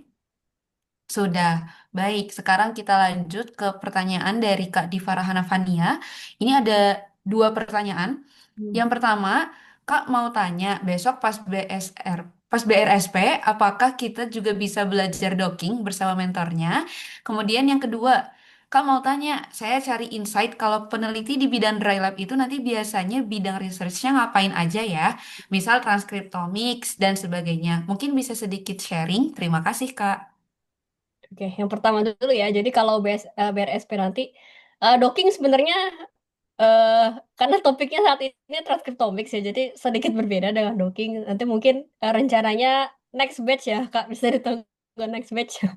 Kalau mau belajar docking, bisa kontak saya. Insya Allah saya kasih resource-nya gitu, karena saya juga biasa ngerjain docking. Em, tapi mungkin kalau mau pas BRSP bisa ditunggu next batch ya, karena kita untuk yang sekarang itu transkriptomics. Untuk pertanyaan kedua, di bidang dry lab itu biasanya bidang saya penajam teknologi sebenarnya. Oke, kalau untuk peneliti dry lab atau bioinformatika sekarang di Indonesia ya, biasanya sih bisa apa aja gitu. Jadi karena masih sedikit, em, masih sedikit yang paham atau disebut bioinformatikawan atau yang peneliti di Indonesia, sehingga kalau misalkan ada satu, biasanya disuruh ngapain aja. Misalkan kalau em, saya kemarin itu kebanyakan karena saya di biofarmaka ya, jadi lebih banyak docking, kemudian molecular dynamics. Tapi kalau misalkan ada project nih di transkriptomik ya bisa, ada project di genomics ya tinggal belajar aja gitu. Jadi karena memang kalau di dry lab itu kan kita tidak harus buang-buang, misalnya nggak banyak resource atau sumber apa ya. Kalau di wet lab misalkan kita harus beli bahan, beli alat dan sebagainya kan mahal. Kalau di dry lab itu bisa lebih murah, jadi memang lebih gampang juga untuk belajarnya. Jadi kalau menurut saya sih biasanya hampir semuanya bisa. Kalau udah yang fokus di bioinformatika aja hampir semua bisa. Tapi kalau misalkan Kak Divara misalkan dari wet lab nih pengen juga belajar dry lab, bisa aja sih hanya satu saja misalkan Kak penelitiannya khusus di onkologi gitu, kanker. Nah, yang berhubungan dengan kanker aja gitu. Misalkan ada transcriptomics-nya atau genomics-nya gitu. Tapi kalau mau jadi full stack gitu ya harus bisa semua. Oke, Kak Divara, apakah terjawab pertanyaannya dua-duanya? Atau ada follow up pertanyaan lagi? Izin follow up Kak, berarti biasanya yang sering dikerjakan di Dry Lab tuh misalkan kayak genomics, transcriptomics, terus apa lagi ya Kak mungkin? Kalau sekarang sih kebanyakan kalau di Indonesia mungkin drug discovery ya, jadi kayak molecular docking gitu-gitu. Kalau sebenarnya tergantung ditempatkan di mana sih. Jadi ibaratnya kalau dry lab ya yang penting kita menguasai pipeline-nya tadi, jadi kita sebenarnya explore sendiri gitu. Mungkin kalau mau lebih jelas bisa nonton webinar yang sebelumnya ada sharing dari Mas Fahrur yang sudah bekerja juga nanti di dry lab ngapain aja gitu bisa ditonton ya sebelumnya. Terima kasih Kak. Ya, Oke, sekarang ada lanjutan pertanyaan lagi. Cuma ini direct message ke aku, jadi kayaknya nggak kelihatan ya. Eh, ini dari Kak Fahira. Kak Fahira bilang, mohon maaf Kak apabila awam sekali. Apakah untuk yang belum mempunyai project atau sampel biologis nanti bisa menggunakan data sekunder untuk mengerjakan capstone projectnya? oke, tenang saja karena memang kita menggunakan data sekunder ya, jadi data yang sudah ada di NCBI JO atau mungkin di database lainnya. Jadi tenang aja, ini sederhana gitu, nggak kayak ngerjain skripsi lah gitu. Baik, Kak Fahira apakah sudah terjawab? Semoga sudah terjawab ya Kak. Oke. Sekarang ini pertanyaan selanjutnya, wah lumayan panjang ya dari Kak Nawadir Fauzan. Izin bertanya Kak, saya dari farmasi, fokus riset saya di drug discovery. Jadi saya menggunakan analisis bioinformatik untuk menentukan target gen penyakit berdasarkan struktur senyawa yang akan dianalisis. Sebelumnya, saya melakukan analisis berdasarkan referensi dari artikel terkait dan saya gunakan settingan default tapi belum paham terkait interpretasinya dan bagaimana pipeline-nya secara umum. Apakah bisa dijelaskan? Output yang diharapkan saya dapat target protein untuk simulasi lanjut ke molecular docking dan molecular dynamic. Oke, terima kasih Kak Nawadir Fauzan. Sebelumnya boleh saya tanya untuk eh, analis bioinformatik untuk menentukan target gen penyakit berdasarkan struktur senyawa ini, apakah basisnya modeling atau misalkan hanya dari network farmakologi atau gimana tuh Kak? Ada Baik Kak, ya. jadi sebelumnya tuh tujuannya tuh eh, jadi molecular modeling ya Kak. Hmm. Setelah itu tuh diuji in vitro. Jadi saya itu punya struktur senyawa. Kemudian fokus penyakitnya tuh di TNBC, triple negative breast cancer. Jadi awalnya tuh saya cari target eh, gen penyakit berdasarkan strukturnya di Mm-mm. Swiss Albert target prediction kayak gitu. Kemudian di apa ditumpang tindih dengan si target TNBC-nya kayak gitu. Nah, kemudian diperoleh si daftar target gen penyakitnya. Terus waktu itu dianalisis eh, PPI, terus dimasukin ke Cytoscape kayak gitu. Jadi Gitu, Kak. network network farmakologi ya Kak. Iya, sepertinya kayak gitu. Nah, kalau network farmakologi intinya adalah saat sudah ada nih yang berhubung satu sama lain. Jadi dari antara target misalkan dari senyawa tersebut kemudian ke target proteinnya. Sebenarnya kalau dia sudah memenuhi kriteria itu sudah langsung bisa lanjut ke molecular docking Kak. Jadi kalau misalkan tadi concernnya mungkin apa settingan default tapi belum paham interpretasinya, Kalau biasanya dia eh, langsung ke molecular docking bisa, baru setelah dari hasil docking yang terbaik baru masuk ke molecular dynamics seperti itu Kak. Oke, baik Kak. Terima kasih. Ya, terima kasih Kak. Baik, apakah ada yang mau bertanya lagi nih teman-teman? Karena tadi ini pertanyaan terakhir nih dari Kak Nawadir ini. Oh, ada lagi nih dari Kak Muhammad Sadam. Oke, jadi, oh iya Kak, saya kan punya ini data FASTQ, hasil sequencing environmental DNA. Nah, Hmm, kalau secara konsep transkriptomik, apakah bisa dilanjutkan ke analisis tersebut? Oke, environmental DNA ini sepertinya kalau transkriptomik itu beda ya konsepnya. Jadi kalau environmental DNA kan dia kalau tidak salah dia ada tercampur-campur gitu ya. Jadi bukan hanya dari satu sel tertentu ya, tapi dari lingkungan itu. Jadi kalau memang kalau ke transkriptomik em, harus diolah lagi sebelum masuk ke transkriptomik yang biasanya. Jadi misalkan kalau dari DNA itu sudah dikerucutkan, misalkan sudah diketahui bakteri tertentu, tapi memang atau misalkan ada dua bakteri di sini dan bakteri di sana itu bisa di transkriptomik, tapi kalau masih berada campuran gitu kan, itu biasanya maksudnya ke meta transkriptomik atau ke metagenomics sebenarnya lebih sesuai ke metagenomics atau ke metatranskriptomik. Jadi datanya akan banyak, tapi secara konsep itu berbeda dengan transkriptomik yang mungkin tadi saya jelaskan tadi. Baik, Kak Muhammad Sadam, apakah terjawab pertanyaannya? Kalau ada follow up lagi silahkan. Masih panjang nih waktu untuk Q&A-nya. Atau teman-teman yang ada pertanyaan bisa langsung raise hand atau Dah, sudah di cukup ya, Kak? drop. Oke, teman-teman yang lain silahkan kalau masih ada pertanyaan lagi nih tentang transkriptomics itu sendiri atau tadi kan banyak juga nih yang jatuhnya kayak konsul-konsul nih ya ke Kak Amanda gitu tentang entah penelitiannya, skripsinya, apa segala macamnya itu silahkan. Mumpung ada sekitar 15 menitan lagi nih guys, waktunya nih masih lumayan panjang. Atau yang mau nanya tentang BRSP, boleh banget. Oke, kalau udah gak ada lagi, mungkin teman-teman bisa langsung drop aja ya di WA kita, di Omixite. Oh, ada satu lagi Kak, pertanyaannya Oke. nih. Dari Kak Divara. Wah, Kak Divara sangat-sangat ini ya, aktif sekali, keren. Dari Kak Mantap, Divara, Kak. Kak mau tanya, apakah Kakak ada contoh hasil penelitian dari transkriptomik yang membuahkan hasil untuk penyakit atau penemuan baru? Oke, sebenarnya banyak ya, Kak. Mungkin tidak bisa disebutkan satu-satu. Tadi juga di slide, ya saya kasih satu contoh aja kali ya.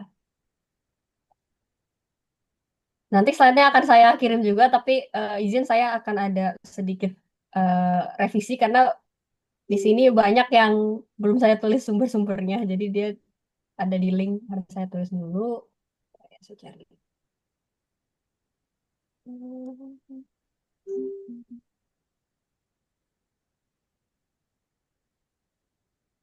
Jadi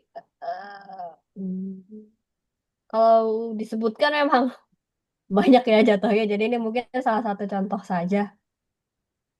Nih misalkan dia, jadi perbandingannya sederhana. Misalkan ada dua sel, yang satu sehat, kemudian satunya dia pathological. Ini kemudian dia misalkan apa sih yang jadi apa perbedaan di situ begitu. Saya cari slide yang tadi di mana ya? Bentar ya.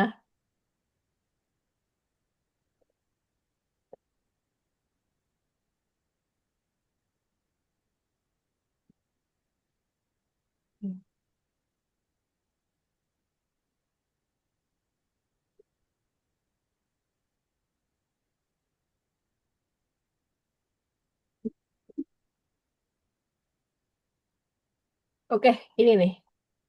Contohnya, hmm, kalau dari seperti ini, misalkan nilai efek obat yang membedakan individu resisten dan sensitif, ini kan sudah di eh, apa namanya hasilnya ya. Jadi ya dari hasil ini dia bisa ditahu misalkan apa saja gen yang mempengaruhi suatu individu itu resisten atau sensitif gitu.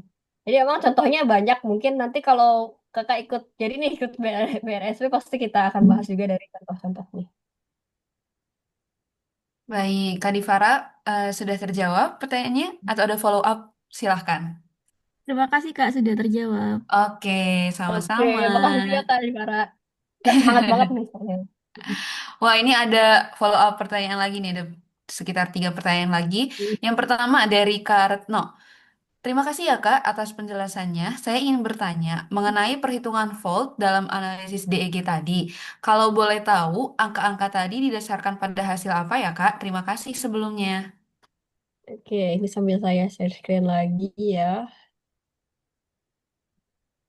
Ini, jadi kalau fold change itu, jadi dari hasil ini, pertama kan kita kuantifikasi. Jadi sebenarnya kayak kita analisis statistik biasa sih. Jadi dari rumus-rumus gitu, rumus fold change tadi, misalkan dari 28 ke 71, itu fold change-nya berapa, begitu. Jadi dia berapa kali eh, apa namanya perbandingannya, misalkan kalau dia naikin 2 kali, misalkan 130 160, FC-nya 2 gitu. Jadi dia dari perbandingan dua kondisi. Nah, sementara kalau di log, nilai yang full change tadi itu ya di log aja atau di log log 2 gitu. Jadi lebih stabil datanya. Jadi dia mungkin menjawab, intinya itu adalah dari angka kuantifikasi yang kita dapat itu dibandingkan barulah keluar nilai full change itu. Jadi perbandingan antara dua atau berapa data yang kita miliki. Apakah sudah terjawab, Kak?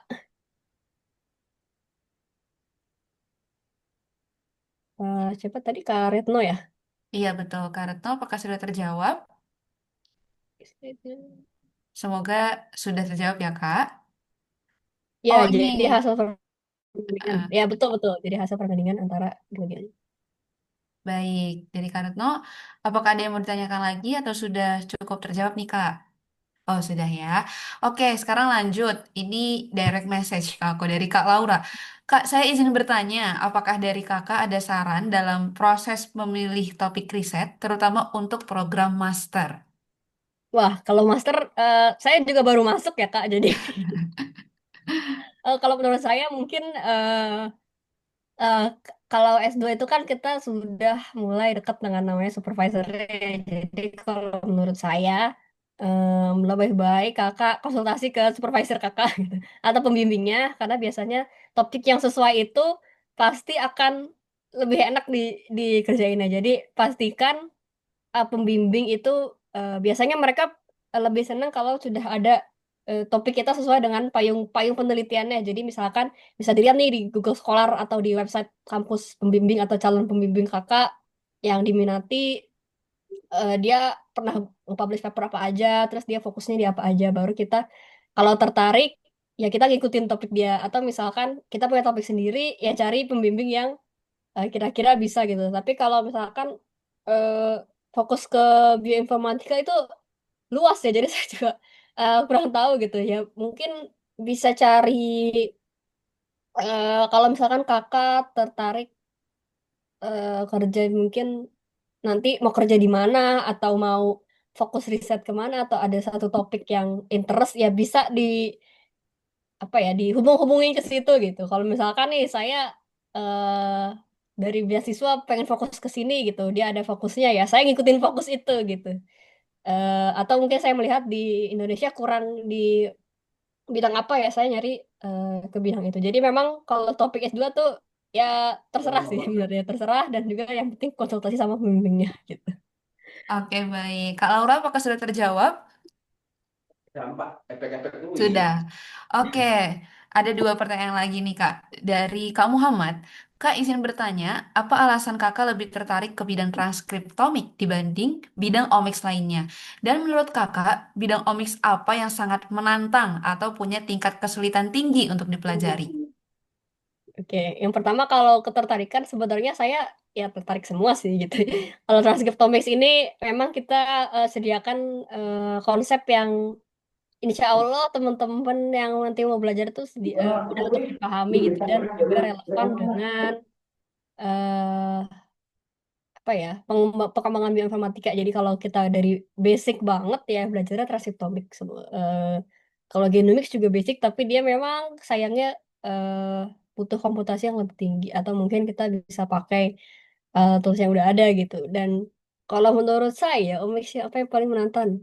Oh, paling menantang itu pasti kalau semakin tinggi semakin menantang, terutama kalau proteomics di Indonesia itu masih jarang karena dari secara alat juga ya jarang gitu yang punya. Jadi dan biayanya juga mahal. Kemudian kalau metabolomics mungkin lebih sesuai dengan teman-teman yang dari background kimia ya metabolomics kalau di Indonesia memang masih fokus ke senyawa-senyawa gitu nyari senyawa pakai LC-MS gitu-gitu. Jadi kalau menurut saya yang menantang itu sebenarnya di multi-omics gitu. Jadi kita gimana sih kita menggabungkan data-data yang tadi.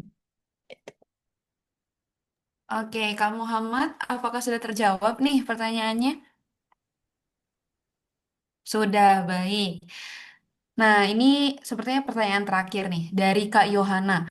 Kak, mohon maaf izin bertanya. Apakah kakak punya referensi untuk memulai belajar docking molekuler? Terima kasih, Kak. Oke, kalau molecular docking banyak ya sebenarnya, tapi mungkin nanti bisa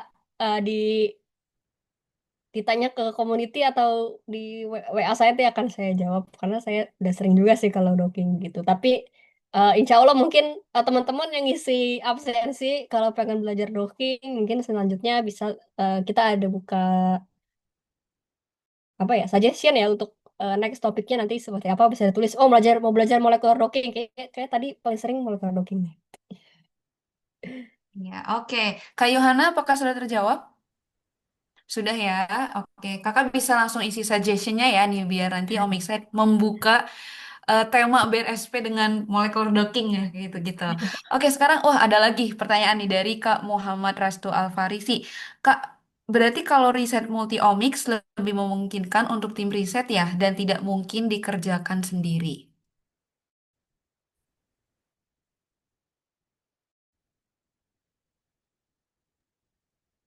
Ya, Baik. sebenarnya kalau mungkin teman-teman di sini yang masih mahasiswa kerjain biasanya skripsi sendiri atau sama pembimbing gitu ya. Tapi kalau sudah masuk riset yang skala besar memang nggak akan bisa sendiri. Pertama harus ada yang mengerjakan misalkan kalau mau lengkap ya harus ada yang ngerjain di labnya siapa, yang menganalisis data hasil lab itu siapa. Kemudian yang nanti gabungan itu siapa yang bisa punya kemampuan untuk menginterpretasi semua itu juga biasanya di kita akan bentuknya tim. Jadi memang setiap orang kan punya kelebihan masing-masing. Jadi kalau udah dalam tim itu biasanya lebih bagus lah. Jadi ada banyak sudut pandang, kemudian bisa juga lebih valid gitu. Jadi kalau misalkan kakak mau kerja sendiri mungkin bisa secondary aja ya. Misalkan mau lebih fokus ke komputasionalnya eh bisa ya kalau sendiri tapi kalau udah mau sambil ngambil data sambil apa itu sendiri ya mungkin kalau punya waktu luang yang lebih banyak dan kakak sangat passionate mungkin ya bisa tapi praktiknya adalah biasanya bertim dan kalau masuk ke dunia riset itu harus pasti kita punya tim sendiri Oke, kolaborasi ya. Mm-mm. oke. Sepertinya sudah terjawab nih ya, Kak Muhammad Resto. Baik. Eh, apakah ada lagi nih yang mau bertanya nih? Karena waktunya tinggal dikit lagi untuk Q&A. Bisa langsung raise hand atau drop di kolom komen ya. Oh, dari Kak Divara lagi nih Kak. Wah, keren banget Kak Divara. Apalagi bisa sendiri. Kalau dry lab bisa kerja sendiri Kak. Tergantung datanya sih.